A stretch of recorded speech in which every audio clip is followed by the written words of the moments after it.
Nunca imaginé que la boda de mi nieta Esperanza sería el día en que mi propia familia me humillaría delante de 200 personas.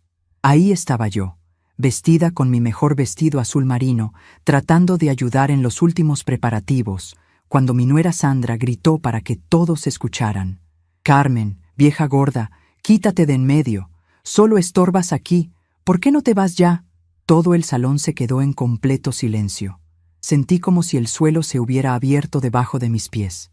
Mi hijo José, el padre de la novia, solo desvió la mirada, como siempre hacía cuando Sandra me atacaba.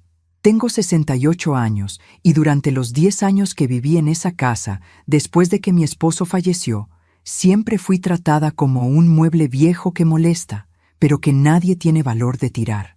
Cuando enviudé, pensé que José me acogería con amor en la casa que yo había ayudado a comprar. En lugar de eso, me convertí en una pensionista no pagada en mi propia familia. Sandra nunca escondió que me consideraba una carga muerta, siempre haciendo comentarios sobre cuánto costaba mantenerme, sobre cómo mi presencia arruinaba sus planes. Pero ese día, delante de toda la familia y amigos, finalmente dijo todo lo que pensaba sobre mí. Las palabras de Sandra me pegaron como un rayo en el pecho. Ahí estaba yo, la mujer que había sacrificado todo por esa familia, siendo tratada como basura delante de 200 invitados. Los ojos de todos se posaron sobre mí con una mezcla de lástima y vergüenza ajena. Algunas tías murmuraban entre sí, probablemente comentando lo terrible que era la situación. Los primos miraban hacia abajo, incómodos con la escena que acababan de presenciar. Y mi hijo José, mi propio hijo, el hombre que yo crié con tanto amor y dedicación, ni siquiera tuvo el valor de defenderme. Caminé hasta el rincón del salón, fingiendo que no estaba completamente destrozada por dentro, cuando vi algo que cambió todo para siempre. Mi nieto Pedro, de 17 años, estaba manejando el equipo de sonido que controlaba la pantalla gigante de la fiesta. Él siempre fue cariñoso conmigo, diferente de sus padres. Me acerqué a él y le susurré: «Pedro, ¿puedes ayudarme con algo muy importante? Es sobre tu familia». Sus ojos se iluminaron con curiosidad juvenil. Yo sabía que él guardaba secretos que podrían cambiar todo en esa boda. Durante los meses anteriores a la boda, yo no había estado simplemente sentada en mi silla tejiendo como todos pensaban. Había estado observando, escuchando, reuniendo información que nadie imaginaba que tenía. Una tarde, mientras José y Sandra estaban en el trabajo, había encontrado algunos documentos muy interesantes en el escritorio de él. Documentos que probaban mentiras contadas a toda la familia durante años. Documentos que mostraban la verdadera cara de mi querido hijo y su esposa perfecta. Mientras todos se preparaban para el inicio de la ceremonia, yo observaba a José y Sandra saludando a los invitados como la pareja perfecta. Nadie sabía que yo había descubierto las facturas del gimnasio privado que José pagaba para Sandra, mientras me decía que no había dinero para mis medicamentos. Nadie sabía sobre las joyas caras que él le compraba a su esposa, mientras me negaba dinero para arreglar mis dientes. Nadie sabía sobre los fines de semana románticos en hoteles de lujo que se daban, mientras yo comía frijoles con tortillas para que alcanzara el dinero del mes. La verdad es que durante años, mi propia pensión de viuda había estado complementando los gastos de esa casa. 1,200 pesos mensuales que yo entregaba religiosamente para ayudar con la comida, la luz, el gas. Dinero que José tomaba como si fuera su derecho, como si yo le debiera algo por permitirme vivir en la casa que yo misma había ayudado a comprar con la herencia de mi difunto esposo Miguel. José había vendido las joyas de oro que Miguel me había regalado durante nuestros 30 años de matrimonio, diciéndome que era necesario para gastos de la casa. Había empeñado el reloj de mi marido sin preguntarme, alegando que era para pagar una reparación urgente del coche. Había usado mi nombre para conseguir créditos en tiendas departamentales, prometiendo que él pagaría las mensualidades, pero dejándome a mí la deuda cuando no lo hacía. Durante todo este tiempo, Sandra se quejaba constantemente de lo cara que era mantenerme. Decía que el gasto de la comida se había duplicado desde que llegué, que los medicamentos para mis achaques costaban una fortuna, que no entendía por qué no me iba a vivir a una casa de ancianos donde profesionales podrían cuidarme mejor. Siempre hablaba de mí como si fuera una carga insoportable que habían tenido la desgracia de heredar. Lo que ellos no sabían era que yo había estado documentando todo. Cada recibo, cada factura, cada conversación que escuchaba cuando pensaban que estaba dormida en mi cuarto. Durante meses había estado tomando fotografías de documentos con el teléfono celular que Pedro me había enseñado a usar. Había aprendido a ser invisible en mi propia casa, lo que me permitía escuchar conversaciones que no estaban destinadas a mis oídos.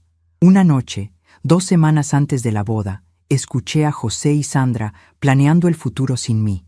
Estaban en la cocina, pensando que yo ya me había acostado, pero yo me quedé en el pasillo escuchando cada palabra que decían. José le decía a Sandra que después de la boda de Esperanza tendrían que resolver el problema de la vieja. Sandra respondió que ya había visitado 3 asilos de ancianos y que había encontrado uno que aceptaría mi pensión completa como pago mensual. Imagínate, le decía a José, nos quitamos la carga y además nos quedamos con los 1,200 pesos que nos da cada mes. Esa conversación partió mi corazón por dentro, pero también encendió una llama de dignidad que había estado dormida durante años. Mi propio hijo, el bebé que yo había cargado en brazos cuando tenía cólicos, el niño al que le preparé desayunos durante 12 años de escuela, el joven al que apoyé cuando decidió casarse con Sandra contra la opinión de toda la familia, estaba planeando deshacerse de mí como si fuera un mueble viejo. Ahora, mientras todos esperaban que comenzara la ceremonia religiosa en esa iglesia tan bonita de Guadalajara, yo tenía en mis manos el poder de revelar la verdad. Pedro había conectado mi teléfono al sistema de audio y video del salón.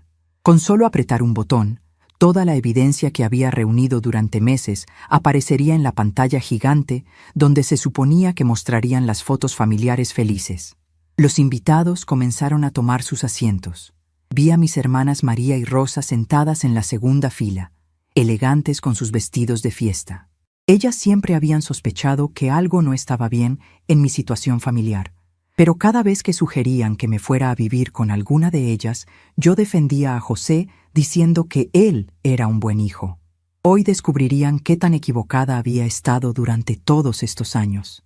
La novia Esperanza entró al salón del brazo de su padre José, radiante con su vestido blanco. Mi nieta de 25 años se veía hermosa, pero también se veía nerviosa. Durante las últimas semanas, ella había estado extraña conmigo, evitando las conversaciones largas que antes teníamos. Ahora me daba cuenta de que probablemente José y Sandra ya la habían estado preparando para la idea de que la abuela sería enviada a un hogar de ancianos por su propio bien. El sacerdote comenzó la ceremonia con las palabras tradicionales sobre el amor, la familia y los lazos sagrados que unen a las personas. Qué irónico escuchar sobre lazos familiares mientras yo estaba sentada en la última fila, planeando revelar cómo esos lazos habían sido rotos por la codicia y la falta de respeto. Cada palabra del padre sobre el honor y la honestidad me recordaba lo deshonesta que había sido mi propia familia conmigo.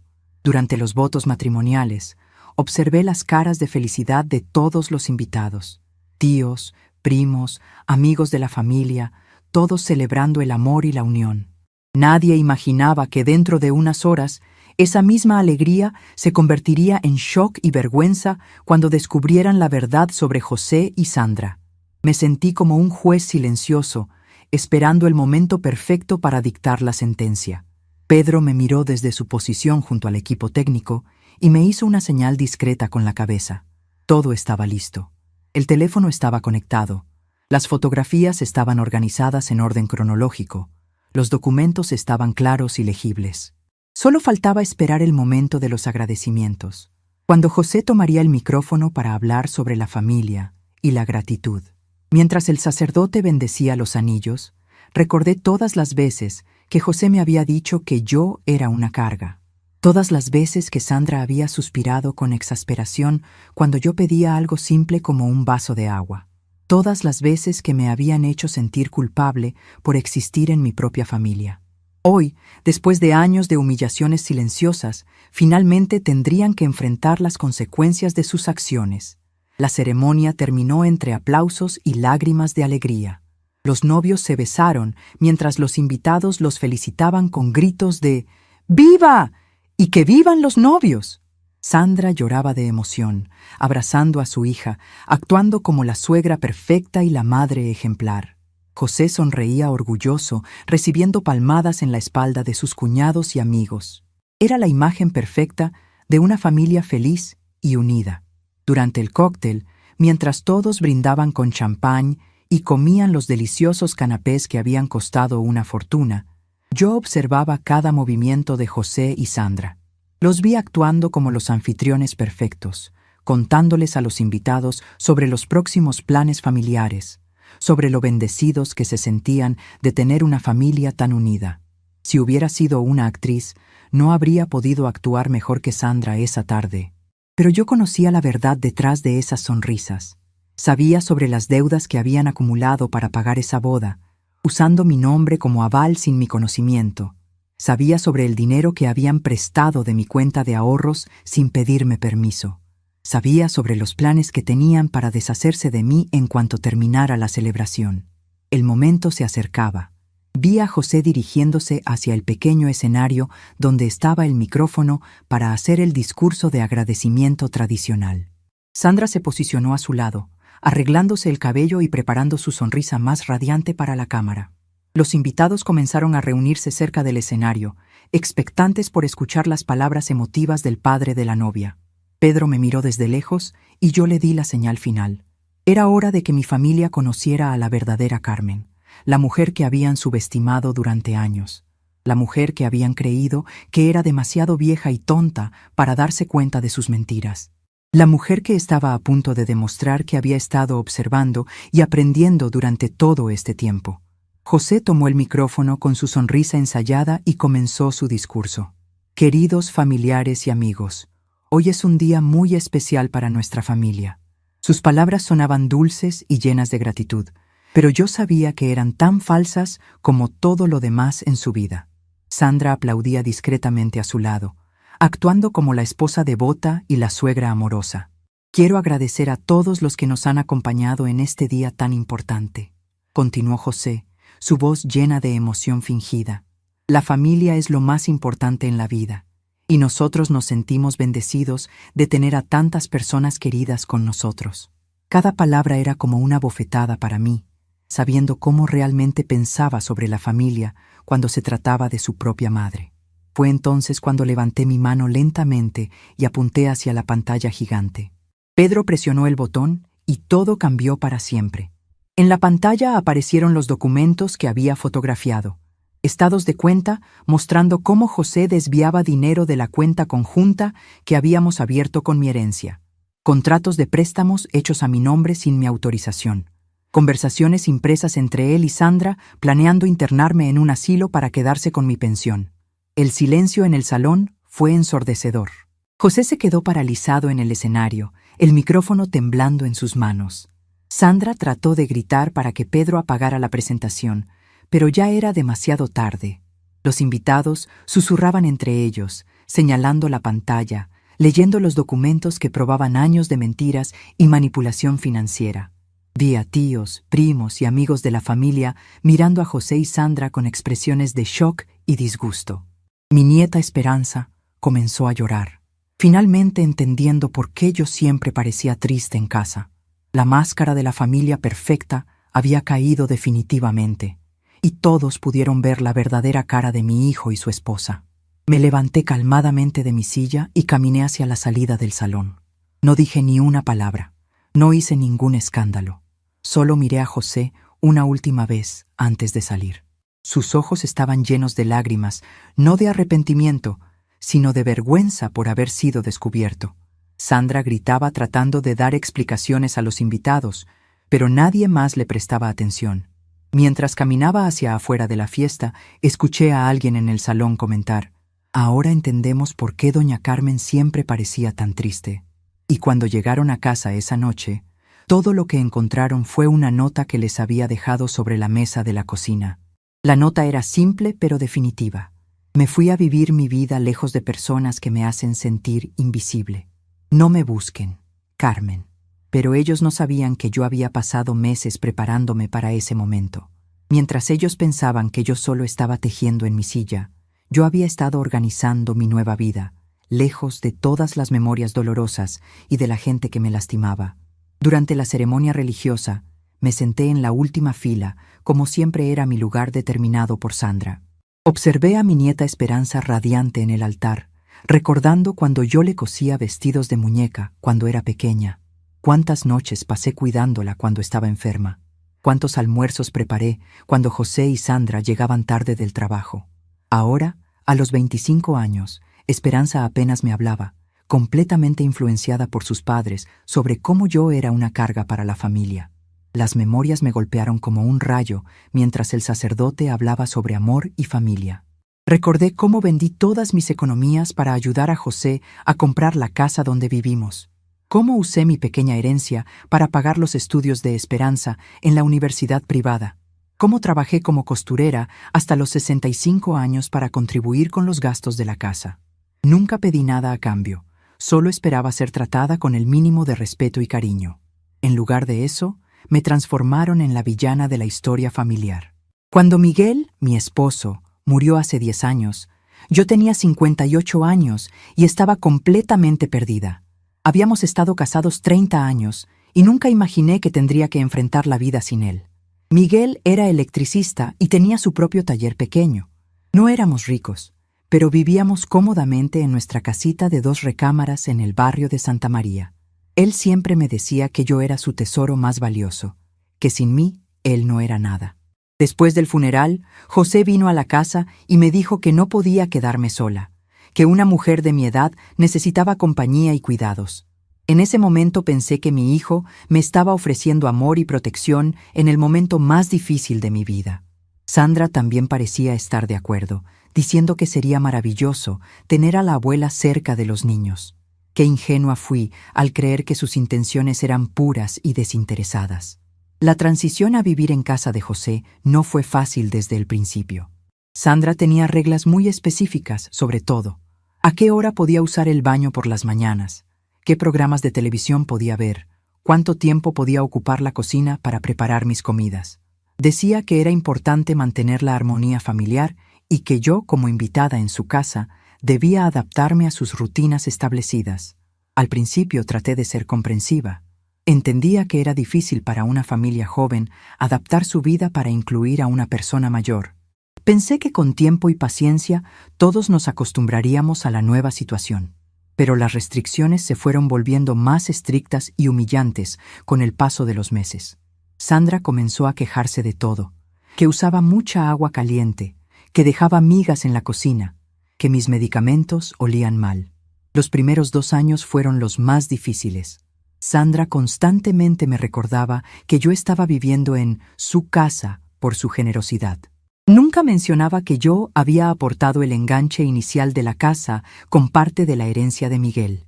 Nunca reconocía que mi pensión mensual de 1,200 pesos cubría una parte importante de los gastos familiares. Para ella, yo era simplemente una carga que habían aceptado por obligación moral. José, por su parte, parecía estar completamente bajo la influencia de su esposa. Cuando yo trataba de conversar con él sobre algunos problemas o incomodidades, él siempre respondía que Sandra tenía razón, que yo debía ser más comprensiva, que ellos estaban haciendo lo mejor que podían por mí. Gradualmente, mi propio hijo se fue alejando emocionalmente de mí, prefiriendo mantener la paz en su matrimonio que defender a su madre. Durante el cóctel, observé a Sandra contando a sus amigas lo difícil que era cuidar de una suegra anciana, como yo era testaruda y complicada. Ella no sabía que yo estaba escuchando cada palabra. Hablaba como si fuera una mártir por alojarme en la propia casa que yo había ayudado a comprar. José, del otro lado del salón, reía con los cuñados, contando chistes sobre suegras inconvenientes. Mi propio hijo me había convertido en el chiste para agradar a su esposa. En ese momento, algo dentro de mí finalmente se quebró completamente. Los recuerdos siguieron llegando mientras observaba la celebración. Recordé la Navidad pasada, cuando Sandra me dijo que no había dinero para comprarme un regalo. Pero 2 días después, llegó a casa con un abrigo de piel nuevo que había costado 5,000 pesos.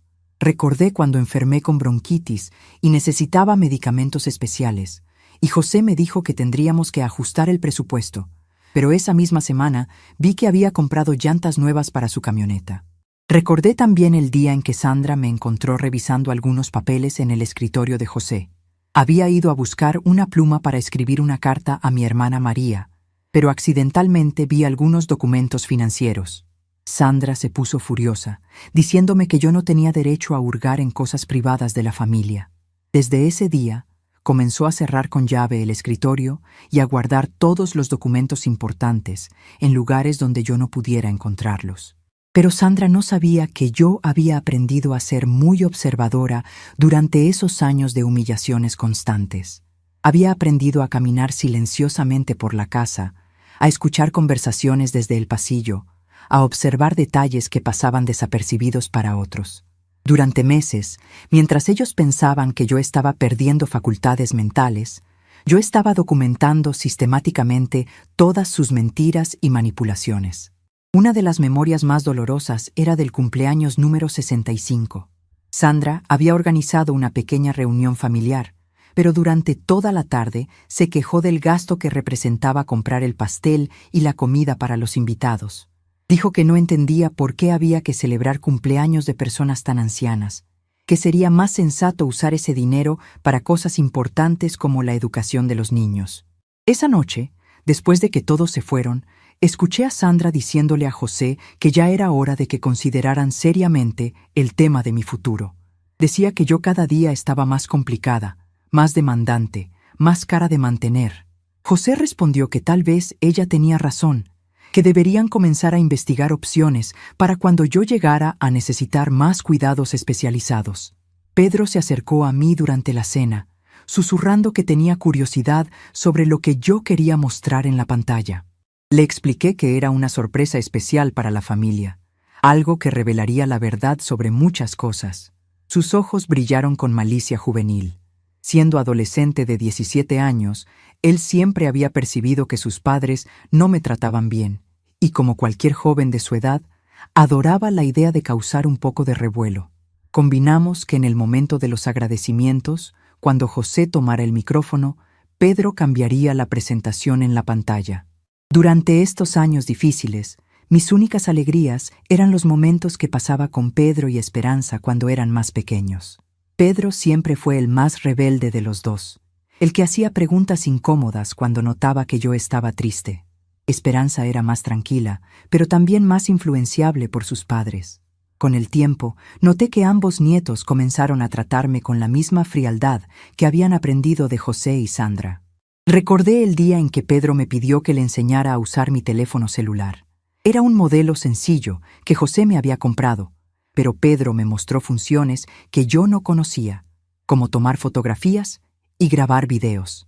Me enseñó pacientemente cómo guardar archivos y cómo organizarlos en carpetas. Sin saberlo, Pedro me había dado las herramientas que yo necesitaría para documentar la traición de su propia familia. Una tarde de julio del año pasado, mientras Sandra y José estaban en el trabajo, decidí explorar más profundamente el escritorio que siempre mantenían cerrado. Usando una técnica que mi hermano Roberto me había enseñado cuando éramos niños, logré abrir la cerradura con una horquilla. Lo que encontré adentro me dejó sin respiración. Había documentos que mostraban que José había estado usando mi nombre para obtener créditos en varias tiendas departamentales. Facturas de compras costosas que yo jamás había hecho.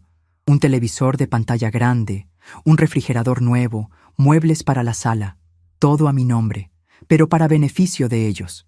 Cuando las cuentas llegaban a la casa, José me decía que eran errores del banco y que él se encargaría de arreglarlos.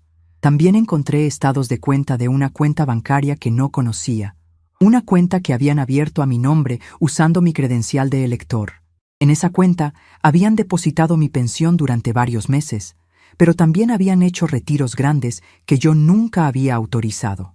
Los retiros coincidían exactamente con las fechas en que Sandra había comprado ropa nueva o cuando José había llevado el coche al mecánico para reparaciones urgentes. Pero lo más doloroso de todo fueron las cartas que encontré entre José y Sandra, escritas durante el primer año que viví con ellos. En esas cartas, que aparentemente intercambiaban cuando tenían peleas, Sandra le escribía a José que no podía soportar tener a la vieja en la casa, que yo era una interferencia constante en su matrimonio, que necesitaban encontrar una manera de deshacerse de mí sin parecer malos hijos. José le respondía en sus cartas que tenían que ser pacientes, que no podían echarme directamente porque la familia los criticaría, pero que eventualmente encontrarían la manera de convencerme de que me fuera voluntariamente. Escribía que yo era útil económicamente por el momento, pero que cuando dejara de aportar dinero, tendrían que buscar otras alternativas para mi situación. Leyendo esas cartas, sentí como si me hubieran golpeado físicamente. Descubrir que mi propio hijo había estado planeando deshacerse de mí desde el principio, que toda la supuesta hospitalidad había sido una fachada para quedarse con mi dinero, me causó un dolor que jamás había experimentado en mis 68 años de vida, pero también despertó en mí una furia controlada que no sabía que poseía. Durante décadas había sido una mujer sumisa, primero con Miguel y después con mi hijo. Siempre había puesto las necesidades de otros antes que las mías propias.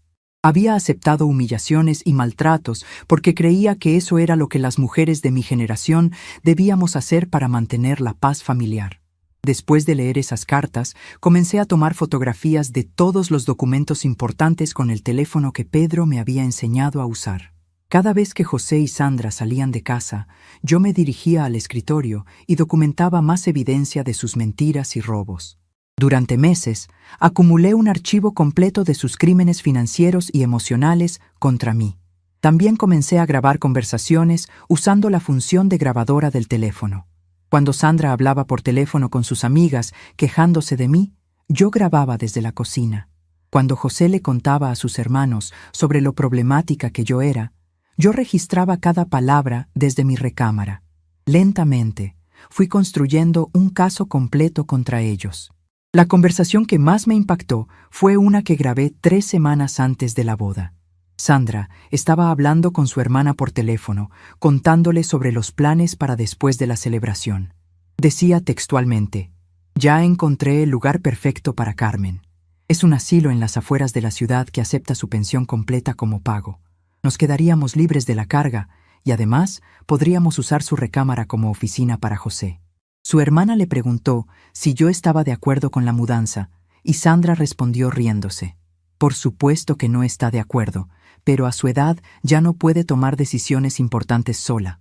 José ya habló con un abogado sobre la posibilidad de obtener su tutela legal si ella se resiste demasiado. Con su edad y algunos problemitas de memoria que hemos documentado, no será difícil convencer a un juez». Esa grabación fue la gota que derramó el vaso. No solo estaban planeando robarme y abandonarme, sino que también estaban dispuestos a utilizar el sistema legal para declararme incapacitada mentalmente. Habían estado documentando supuestos problemas de memoria que en realidad nunca tuve, creando una narrativa falsa para justificar quitarme mi libertad y mi autonomía. En ese momento supe que tenía que actuar rápidamente. No podía permitir que me internaran en un asilo contra mi voluntad, ni que siguieran robando mi dinero, ni que destruyeran mi dignidad como persona. Había llegado el momento de demostrar que la vieja tonta que habían subestimado durante años era mucho más inteligente y valiente de lo que jamás imaginaron. Durante las últimas 3 semanas antes de la boda, actué como la abuela sumisa y obediente que ellos esperaban que fuera.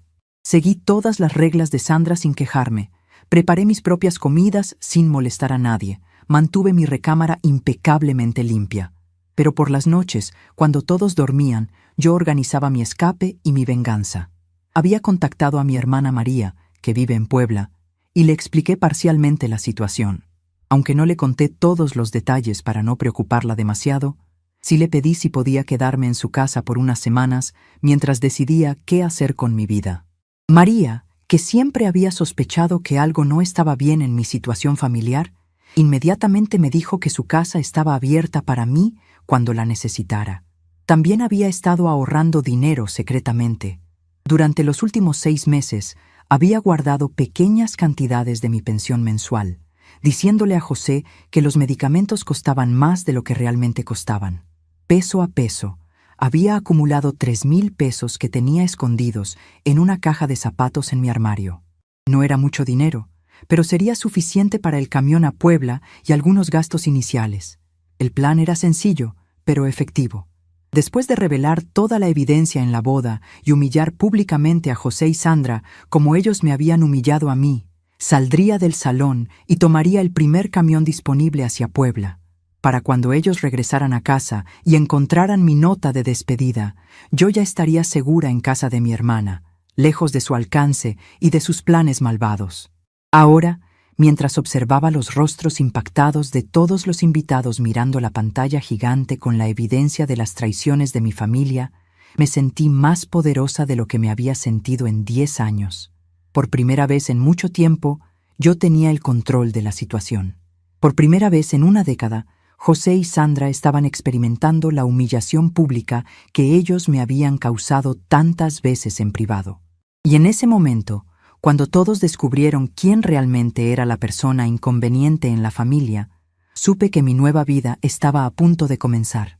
La hora de los agradecimientos llegó, y José tomó el micrófono con su sonrisa ensayada. Comenzó hablando sobre familia, sobre cómo se sentía bendecido por tener personas tan especiales a su alrededor. Sandra sonreía a su lado, saludando a los invitados como una reina.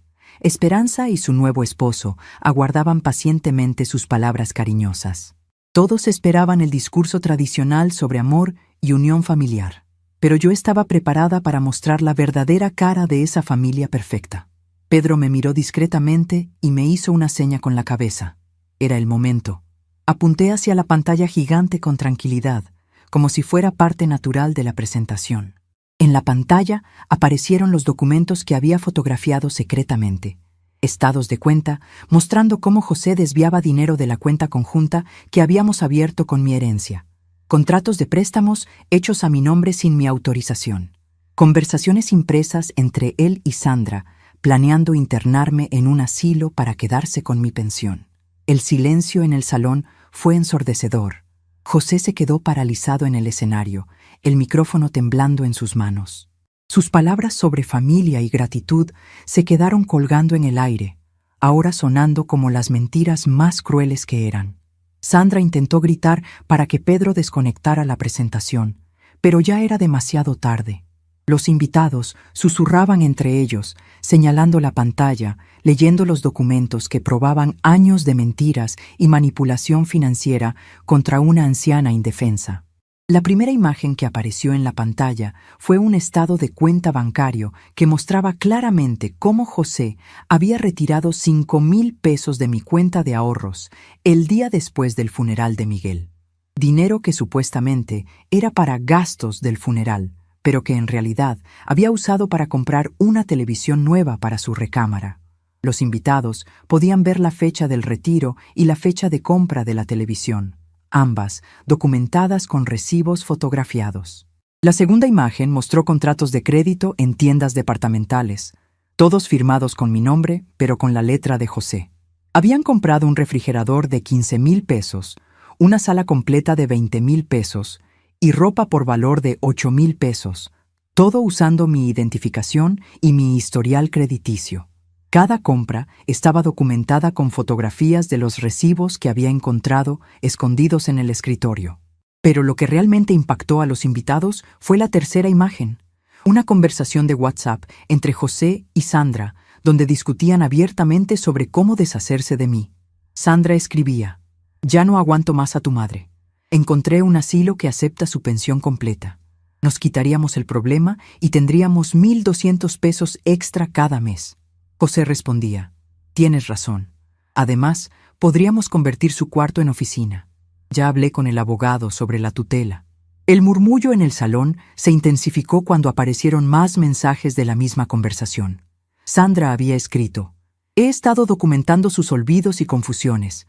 Con eso y su edad, será fácil convencer a un juez de que necesita cuidados especializados». José respondió: «Perfecto.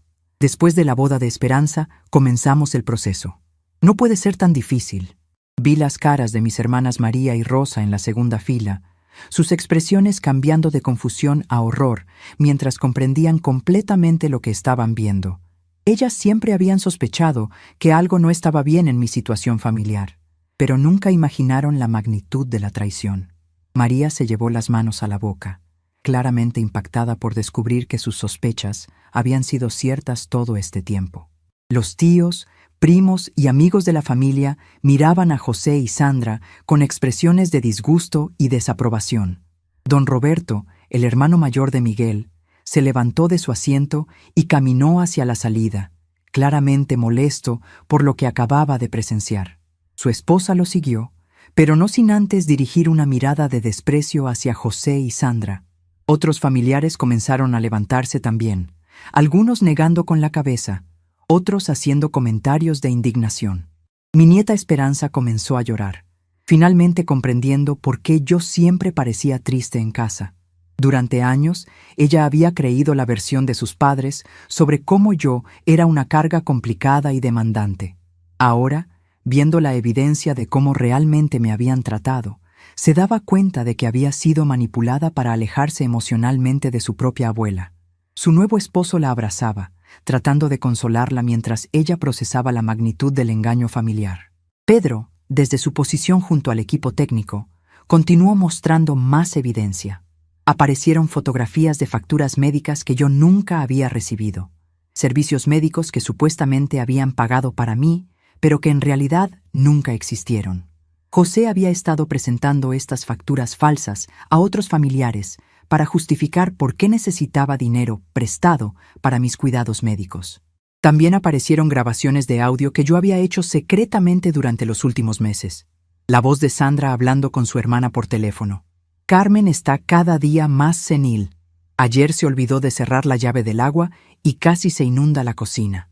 Pero inmediatamente después se escuchaba mi voz, grabada el mismo día, explicando claramente cómo había cerrado la llave, pero José la había abierto después para crear la evidencia del olvido.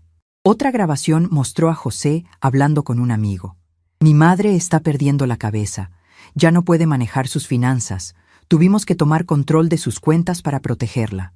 Pero la grabación continuaba con mi voz esa misma noche, leyendo en voz alta los estados de cuenta bancarios, demostrando que mi mente estaba perfectamente clara y que conocía exactamente cuánto dinero tenía y a dónde había ido.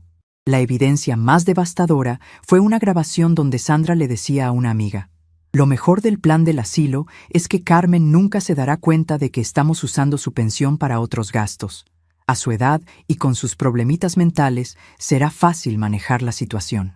Esta grabación fue particularmente impactante porque demostraba no solo el robo planificado, sino también la completa falta de respeto y amor hacia mí. Los invitados estaban completamente silenciosos ahora, absortos en la presentación que revelaba la verdadera naturaleza de José y Sandra.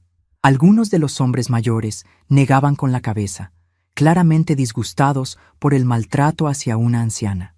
Las mujeres de mi edad se veían particularmente afectadas, probablemente imaginando cómo se sentirían si sus propios hijos las traicionaran de esa manera.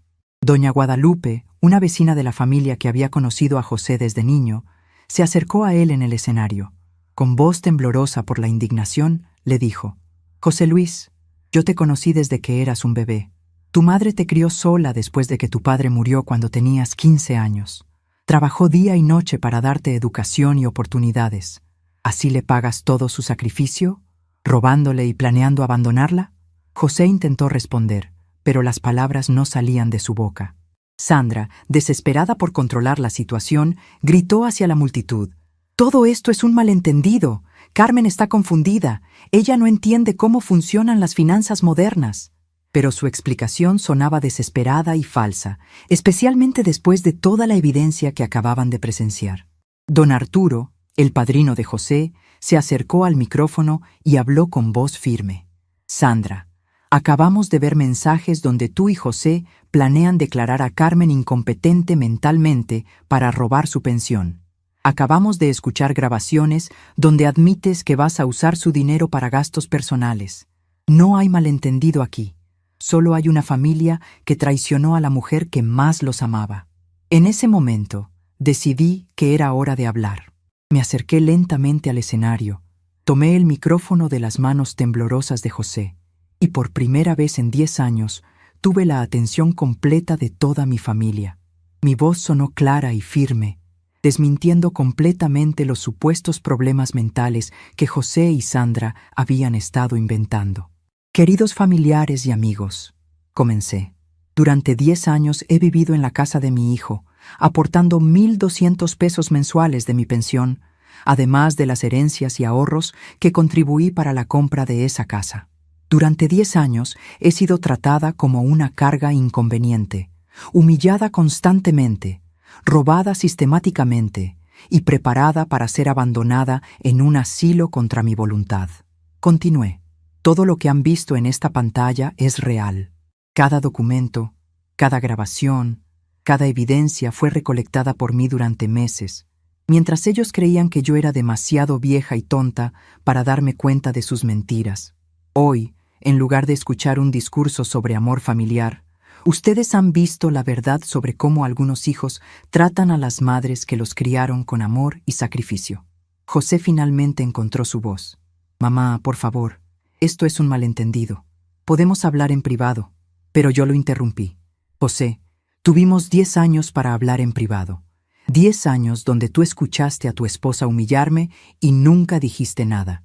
10 años donde robaste mi dinero y me hiciste creer que yo era la problemática. Ya no hay nada de qué hablar. Sandra intentó acercarse a mí, pero la multitud de invitados se había vuelto hostil hacia ella. Varias mujeres mayores la miraban con desprecio, y los hombres negaban con la cabeza disgustados. Doña Rosa, mi hermana, gritó desde su asiento. «Sandra, eres una sinvergüenza. ¿Cómo te atreves a tratar así a la madre de tu esposo?» Le entregué el micrófono a Pedro y le dije, «Gracias, mijito, por ayudarme a mostrar la verdad». Pedro, con lágrimas en los ojos, me respondió, «Abuela, yo siempre supe que algo no estaba bien. Mis papás nunca te trataron como merecías». Era la primera vez en años que alguien de mi familia reconocía públicamente el maltrato que había sufrido. Caminé hacia mi bolsa, que había dejado en la mesa principal, y saqué una carpeta pequeña que había preparado especialmente para este momento. Adentro estaban copias de todos los documentos legales que había preparado durante las últimas semanas. Una denuncia formal por fraude financiero, una declaración jurada sobre mi completa capacidad mental, firmada por un médico independiente, y una carta dirigida al juez familiar explicando los intentos de José y Sandra de declararme incompetente. «José y Sandra», dije con voz firme, «mañana por la mañana estas copias serán entregadas en el juzgado correspondiente. Tendrán que explicar ante un juez por qué usaron mi nombre para obtener créditos sin autorización, por qué retiraron dinero de mi cuenta sin permiso y por qué planeaban declararme incompetente para robar mi pensión. La justicia decidirá las consecuencias de sus acciones». El impacto de mis palabras fue inmediato. José se puso pálido, comprendiendo finalmente que las consecuencias de sus acciones irían más allá de la humillación pública. Sandra comenzó a llorar, no por arrepentimiento, sino por miedo a las implicaciones legales de lo que habían hecho. Los invitados murmuraban entre ellos, algunos expresando satisfacción de que finalmente se haría justicia. Mi hermana María se acercó a mí y me abrazó fuertemente. «Carmen, ven conmigo ahora mismo. Mi casa es tu casa por el tiempo que necesites». Otras tías y primas se acercaron también, ofreciéndome apoyo y expresando su vergüenza por no haber intervenido antes, cuando sospechaban que algo no estaba bien. Esperanza, mi nieta, se acercó llorando y me pidió perdón por haber sido tan fría conmigo durante los últimos años. «Abuela, perdóname por favor. Yo creí todo lo que mis papás me dijeron sobre ti. Nunca me di cuenta de que te estaban maltratando». La abracé y le dije, «Mi niña, tú no tienes culpa. Fuiste manipulada igual que yo». Antes de salir del salón, me volteé una última vez hacia José y Sandra. José tenía la cabeza entre las manos, finalmente comprendiendo la magnitud de lo que había perdido. Sandra seguía llorando, pero más por su situación que por el daño que me habían causado. Les dije con calma, «Espero que valga la pena todo el dinero que robaron, porque a cambio perdieron para siempre a la persona que más los amaba». Salí del salón acompañada por María, Rosa y varios otros familiares que se habían puesto de mi lado. Detrás de nosotros, escuché que muchos otros invitados también se estaban retirando, claramente disgustados por lo que habían presenciado. La boda de Esperanza, que debía haber sido una celebración de amor y familia, se había convertido en el funeral público de la reputación de José y Sandra.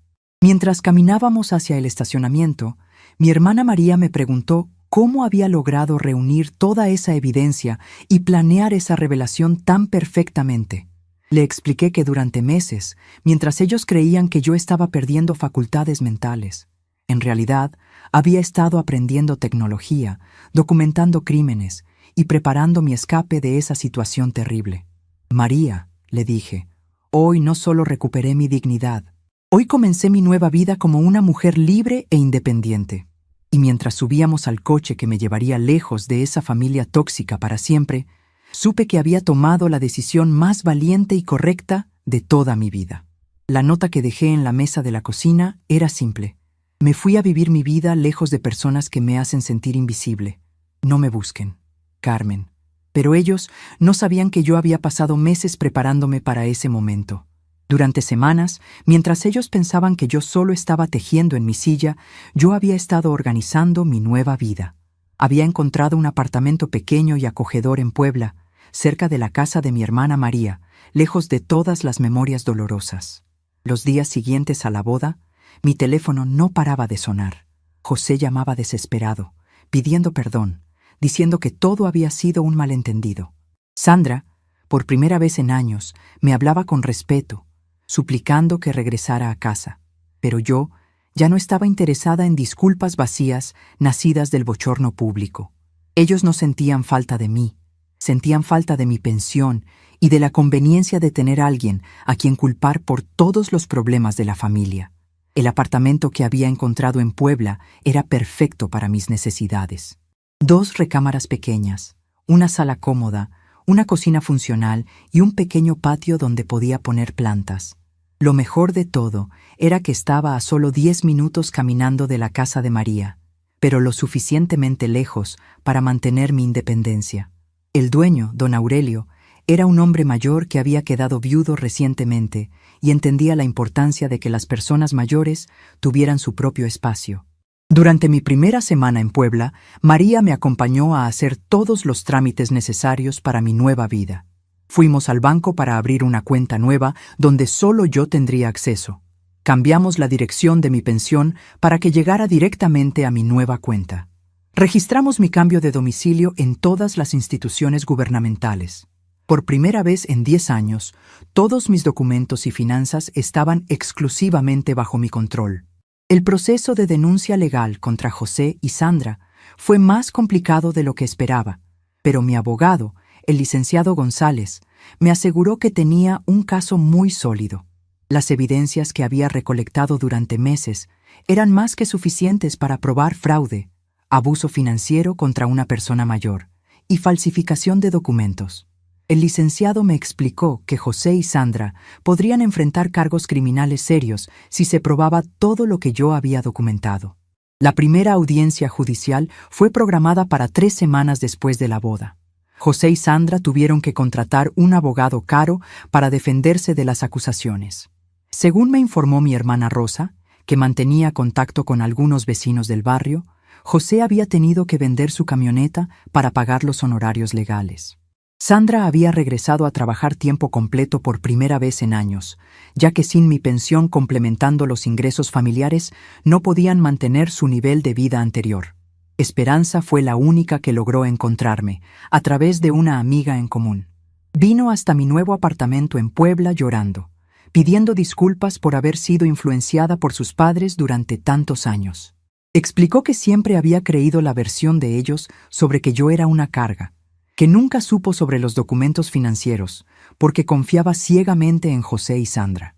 Abracé a mi nieta y le expliqué que no guardaba rencor hacia ella, pero que necesitaba reconstruir mi vida lejos de quienes me hacían daño. Abuela Carmen, me dijo Esperanza durante su visita, yo nunca supe que mis papás te trataran tan mal. Siempre que preguntaba por qué parecías triste, me decían que eras complicada por la edad, que era normal que las personas mayores fueran así. Nunca imaginé que te estaban robando y planeando internarte. Sus lágrimas eran genuinas, y pude ver que realmente se sentía culpable por haber sido parte, aunque involuntariamente, del maltrato hacia mí. Le expliqué a Esperanza que ella sería siempre bienvenida en mi nueva casa, pero que José y Sandra habían perdido para siempre el derecho de formar parte de mi vida. Mi niña, le dije, tú eres víctima igual que yo. Te manipularon para que te alejaras de tu propia abuela, pero ahora que conoces la verdad, puedes decidir qué tipo de relación quieres tener conmigo, independientemente de lo que piensen tus padres. Pedro también vino a visitarme 2 semanas después de mudarse. Mi nieto de 17 años estaba claramente afectado por todo lo que había pasado. Me contó que después de la boda, la casa había sido un infierno. José y Sandra se culpaban mutuamente por la situación, discutían constantemente sobre dinero, y habían comenzado a tratar a Pedro y Esperanza como si fueran responsables de sus problemas financieros. Abuela, me dijo Pedro, mis papás ahora están enojados conmigo porque les ayudé a mostrar la verdad en la boda. Dicen que yo los traicioné, pero yo creo que ellos te traicionaron a ti primero. No me arrepiento de lo que hicimos. Le expliqué que él había sido muy valiente al ayudarme, pero que también entendía que su situación en casa sería difícil por un tiempo. 3 meses después de la revelación en la boda, supe a través de Esperanza que la situación financiera de José y Sandra se había complicado gravemente. Sin mi pensión complementando los ingresos familiares y sin los préstamos fraudulentos que habían estado haciendo a mi nombre, no podían mantener su estilo de vida. José había tenido que vender su coche y Sandra había aceptado trabajar turnos dobles para tratar de cubrir los gastos básicos de la casa. Además de los problemas económicos, su reputación social había quedado completamente arruinada. Varios familiares que habían estado en la boda se habían alejado de ellos, chocados por lo que habían descubierto. Doña Guadalupe, la vecina que había conocido a José desde niño, había dejado de hablarle completamente. Otros vecinos del barrio habían comenzado a tratarlos con frialdad, especialmente después de que la historia se corrió por toda la comunidad. La denuncia legal siguió su curso lentamente, pero de manera constante. El licenciado González me mantuvo informada sobre cada desarrollo del caso. José y Sandra habían intentado llegar a un acuerdo extrajudicial, ofreciendo devolver parte del dinero que habían robado a cambio de que yo retirara los cargos. Pero yo había decidido que el caso debía seguir hasta sus últimas consecuencias legales. Licenciado, le dije durante una de nuestras reuniones, no se trata solo del dinero que me robaron. Se trata de que otros hijos no traten a sus padres mayores como lo hicieron conmigo. Si no hay consecuencias para José y Sandra, otros pensarán que pueden hacer lo mismo sin problemas. Durante este periodo, también recibí apoyo inesperado de otros miembros de la familia que habían estado distantes durante años. Mi prima Dolores, que vive en Guadalajara, me llamó para disculparse por no haber intervenido cuando sospechaba que algo no estaba bien. Mi cuñada Esperanza, la hermana de Miguel, vino especialmente desde Ciudad de México para visitarme y expresar su indignación por cómo me habían tratado. Carmen, me dijo Esperanza durante su visita, Miguel estaría muy orgulloso de cómo defendiste tu dignidad. Él siempre decía que eras la mujer más fuerte que conocía, aunque tú no lo creyeras. Hoy demostraste que él tenía razón. Sus palabras me consolaron profundamente, porque Miguel había sido el amor de mi vida, y saber que él habría aprobado mis acciones me daba paz. La nueva vida en Puebla resultó ser exactamente lo que necesitaba para sanar emocionalmente. María y yo desarrollamos una rutina hermosa. Desayunábamos juntas los domingos, íbamos al mercado los miércoles y pasábamos las tardes de viernes viendo telenovelas y tejiendo. Por primera vez en 10 años, tenía conversaciones donde mi opinión era respetada y valorada.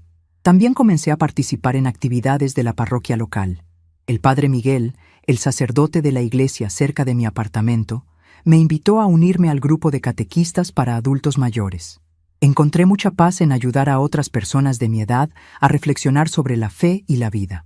Muchas de ellas habían pasado por situaciones similares con sus familias, y compartir nuestras experiencias nos ayudaba a todas a sanar. Una de las mujeres del grupo, doña Consuelo, había sido víctima de abuso financiero por parte de su hijo mayor. Otra, doña Leticia, había sido maltratada emocionalmente por su nuera durante años. Descubrir que no era la única persona mayor que había sufrido este tipo de traición familiar me ayudó a procesar mejor mi propia experiencia y a no culparme por lo que había pasado. 4 meses después de mudarme a Puebla, el caso legal finalmente llegó a juicio. José y Sandra fueron declarados culpables de fraude financiero y abuso contra una persona mayor. El juez ordenó que me devolvieran todo el dinero que habían robado, más intereses y daños morales. También recibieron penas de servicio comunitario y probatoria, lo que significaba que cualquier otro delito resultaría en tiempo de cárcel. El día del veredicto, José intentó acercarse a mí afuera del juzgado. Tenía lágrimas en los ojos y se veía mucho más delgado y demacrado que la última vez que lo había visto. «Mamá», me dijo, «por favor, perdóname. Sé que cometí errores terribles, pero eres mi madre y te necesito en mi vida». Lo miré durante un momento largo, recordando al bebé que había cargado en brazos, al niño que había criado sola después de que Miguel muriera, al joven que había apoyado incondicionalmente durante todos sus errores de juventud. Pero también recordé los 10 años de humillaciones, los robos sistemáticos, los planes de internarme contra mi voluntad y las mentiras constantes. «José», le respondí con calma, «tuviste 45 años para tratarme como tu madre. Elegiste tratarme como tu víctima. Ahora yo elijo vivir en paz, sin personas que me lastimen». Me alejé sin voltear atrás, acompañada por mi abogado y mi hermana María. Sandra también intentó hablar conmigo, pero su abogado se lo impidió, probablemente temiendo que dijera algo que pudiera empeorar su situación legal. Sin embargo, escuché que le gritó a María, «Esto es todo culpa suya. Ella manipuló a Carmen para que nos odiara». María se volteó y le respondió, «Sandra, Carmen tiene 68 años y una mente más clara que la tuya. Nadie la manipuló. Ustedes solitos se cavaron su propia tumba».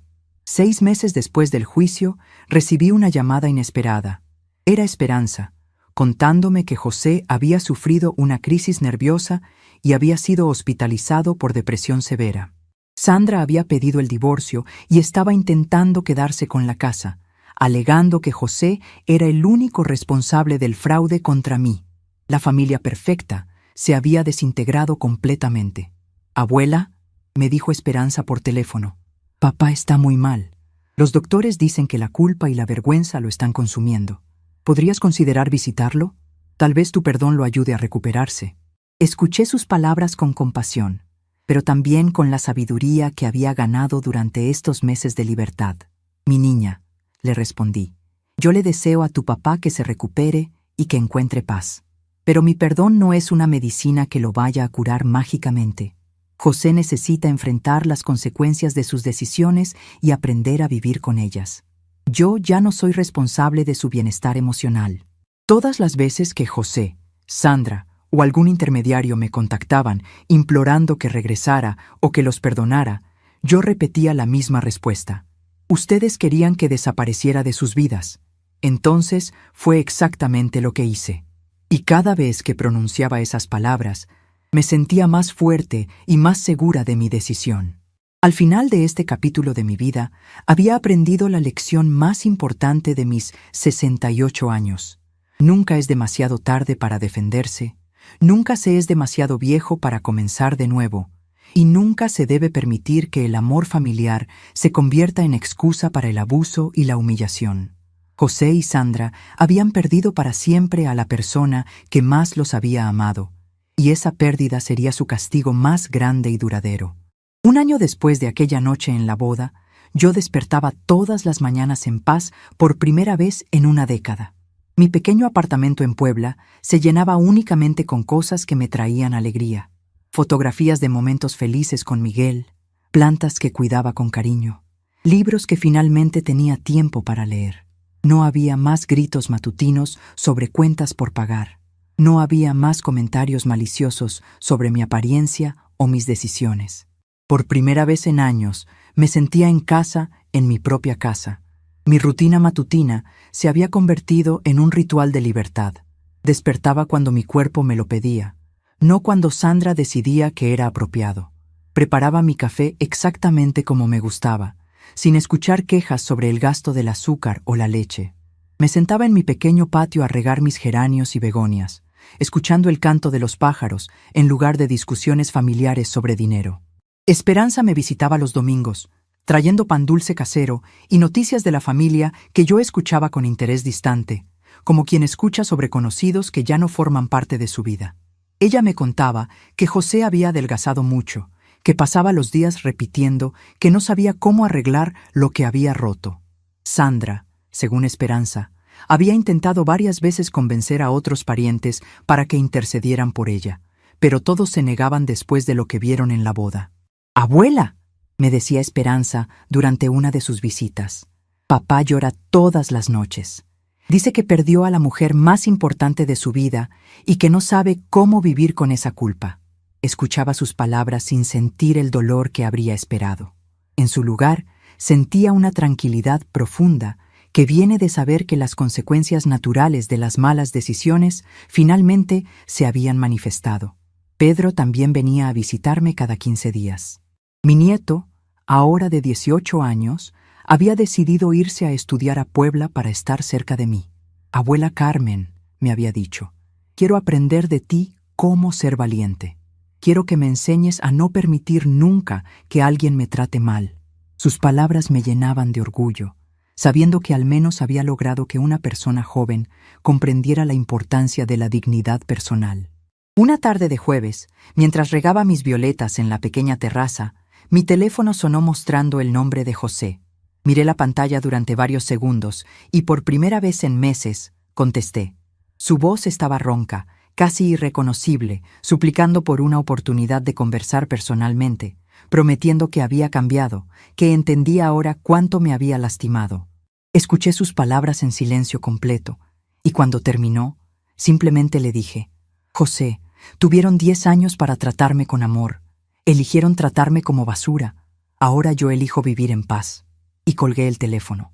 Esa conversación de 2 minutos cerró definitivamente un capítulo de 45 años de ser madre. La vida en Puebla me había enseñado que la soledad elegida es muy diferente a la soledad impuesta. Durante años en casa de José, me había sentido terriblemente sola rodeada de familia que me despreciaba. Ahora, viviendo físicamente sola, me sentía acompañada por mi propia dignidad recuperada, por el respeto de nuevos amigos y por la paz interior que había encontrado.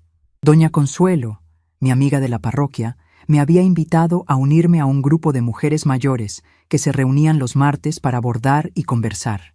Estas mujeres, todas con historias similares de maltrato familiar, se habían convertido en mi nueva familia elegida.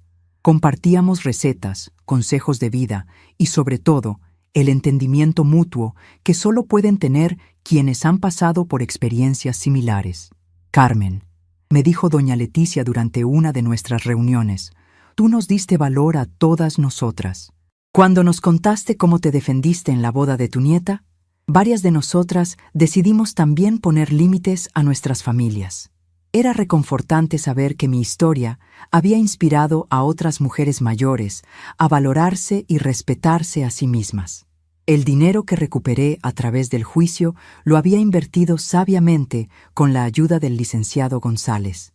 Ahora tenía ingresos suficientes no solo para vivir cómodamente, sino también para permitirme pequeños lujos que José y Sandra me habían negado durante años. Podía comprar los medicamentos de marca en lugar de genéricos. Podía comer carne de buena calidad. Podía regalitos ocasionales a Esperanza y Pedro. Una mañana, mientras desayunaba tranquilamente leyendo el periódico, recibí una llamada de María. Me contó que Sandra había venido a su casa llorando, suplicando que intercediera para que yo los perdonara. «Carmen», me dijo María, «Sandra se veía desesperada. Dice que José está hablando de quitarse la vida porque no puede vivir con la culpa de haberte perdido». Esta noticia me causó una tristeza genuina, no por José y Sandra, sino por la tragedia de una familia que había autodestruido lo más valioso que tenía por dinero y comodidad. «María», le respondí, «José es un hombre adulto responsable de sus decisiones. Si realmente está considerando lastimarse, necesita ayuda profesional, no mi perdón. Yo ya no soy responsable de su bienestar emocional». 6 meses después de esa conversación, Esperanza me contó que José finalmente había comenzado terapia psicológica y que estaba empezando a aceptar las consecuencias de sus acciones. Sandra se había mudado con su hermana después del divorcio y, según rumores del barrio, estaba trabajando como empleada doméstica para sobrevivir.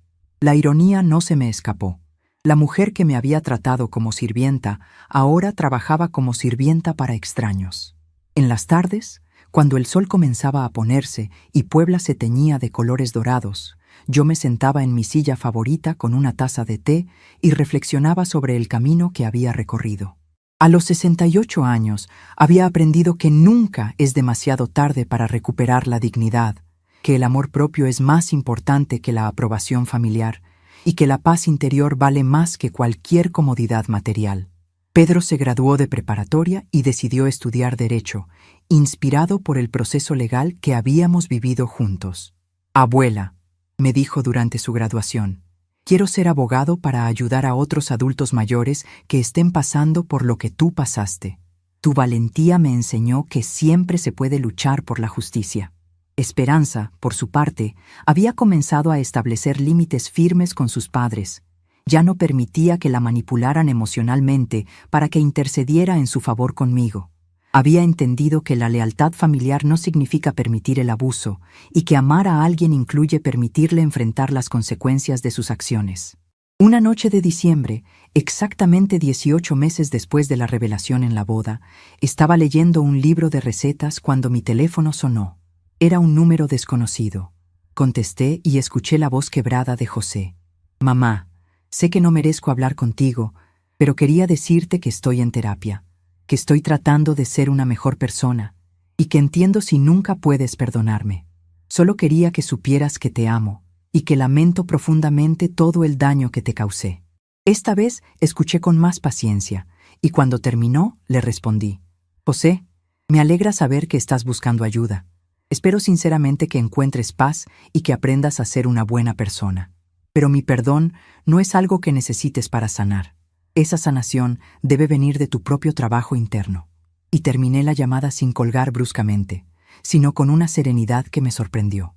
Esa noche, sentada en mi poltrona nueva, leyendo un libro que compré porque quise y no porque alguien aprobó la compra, reflexioné sobre la jornada que me había traído hasta ahí. No sentía rabia ni tristeza, solo una serenidad profunda que viene de saber que finalmente estaba viviendo para mí misma. Afuera, la lluvia comenzó a caer suavemente, y yo sonreí pensando que a veces el mayor comienzo nuevo es el silencio que elegimos mantener. Al cerrar el libro esa noche, comprendí que había encontrado algo que había buscado durante 70 años sin saberlo: el respeto incondicional hacia mí misma. Ya no necesitaba la aprobación de José, ni el cariño manipulado de Sandra, ni siquiera la lástima de otros familiares. Por primera vez en mi vida, me bastaba completamente conmigo misma. Los meses siguientes trajeron cambios inesperados que confirmaron que había tomado la decisión correcta. Pedro se había convertido en un joven responsable y cariñoso, visitándome cada fin de semana para ayudarme con las compras y compartir historias de sus estudios universitarios. Su presencia llenaba mi apartamento de risas y energía juvenil que habían estado ausentes durante años en casa de José. «Abuela Carmen», me decía Pedro durante una de sus visitas, «mis amigos de la universidad no pueden creer que tengas 68 años. Dices que pareces de 55, que tienes más vitalidad que sus propias abuelas». Era cierto que me sentía más joven y llena de energía desde que había salido de ese ambiente tóxico. El estrés constante y la tristeza profunda habían estado envejeciéndome prematuramente. Esperanza también había florecido después de distanciarse emocionalmente de la toxicidad de sus padres. Durante una de nuestras tardes de té, me contó que había comenzado terapia psicológica para procesar años de manipulación familiar. «Abuela, ahora entiendo que lo que mis papás me enseñaron sobre las relaciones familiares estaba completamente equivocado. El amor verdadero no incluye abuso, robos ni humillaciones. Mi hermana María había sido mi mayor apoyo durante esta transición. Ella me confesó durante un almuerzo que siempre había sabido que algo terrible estaba pasando en casa de José, pero que había esperado que yo le pidiera ayuda directamente. Carmen, debía haber intervenido antes. Durante años te vi volviéndote más silenciosa y triste, pero pensé que estabas pasando por una depresión normal de viudez. La comunidad de mujeres mayores en la parroquia se había convertido en mi refugio emocional más importante. Doña Consuelo me había presentado a otras señoras que habían pasado por situaciones similares de abuso familiar. Juntas, habíamos formado un grupo de apoyo informal que se reunía cada jueves para compartir experiencias y darnos consejos mutuamente. Lo que más me impacta de tu historia, Carmen, me dijo doña Leticia durante una de nuestras reuniones, es cómo lograste planear tu escape durante tanto tiempo sin que nadie se diera cuenta. Eso requiere una fortaleza mental extraordinaria. Sus palabras me hicieron reflexionar sobre mi propia resistencia, una cualidad que no sabía que poseía hasta que la necesité. El aspecto económico de mi nueva vida había resultado ser mucho mejor de lo que esperaba. Sin los gastos adicionales que José y Sandra me imponían constantemente, mi pensión me alcanzaba perfectamente para vivir cómodamente. Podía permitirme pequeños lujos como flores frescas cada semana, libros nuevos cada mes y ocasionalmente regalos especiales para Pedro y Esperanza. Pero más importante que la comodidad económica era la paz mental que había encontrado. Por primera vez en décadas, podía tomar decisiones sobre mi vida sin consultar a nadie, sin pedir permisos, sin justificar cada peso gastado. Esa libertad era más valiosa que cualquier cantidad de dinero. Durante las tardes de domingo, cuando Puebla se volvía especialmente tranquila, yo reflexionaba sobre las lecciones que había aprendido durante esta experiencia transformadora. La primera lección era que nunca es demasiado tarde para defenderse y reclamar la dignidad propia. La segunda lección era que el amor familiar auténtico nunca incluye abuso, manipulación o explotación. La tercera lección, tal vez la más importante, era que la soledad elegida siempre es preferible a la compañía tóxica. Una noche, mientras preparaba mi cena favorita, sin escuchar quejas sobre el olor de la comida o el gasto de los ingredientes, me di cuenta de que había logrado algo que pocas personas de mi edad consiguen. Había comenzado completamente de nuevo. A los 68 años, había creado una vida nueva basada en el respeto propio, rodeada de personas que me valoraban genuinamente, libre de quienes me habían causado tanto daño durante tantos años. Estamos curiosos para saber hasta dónde llegó esta historia. ¿Desde dónde nos estás viendo? Comenta abajo.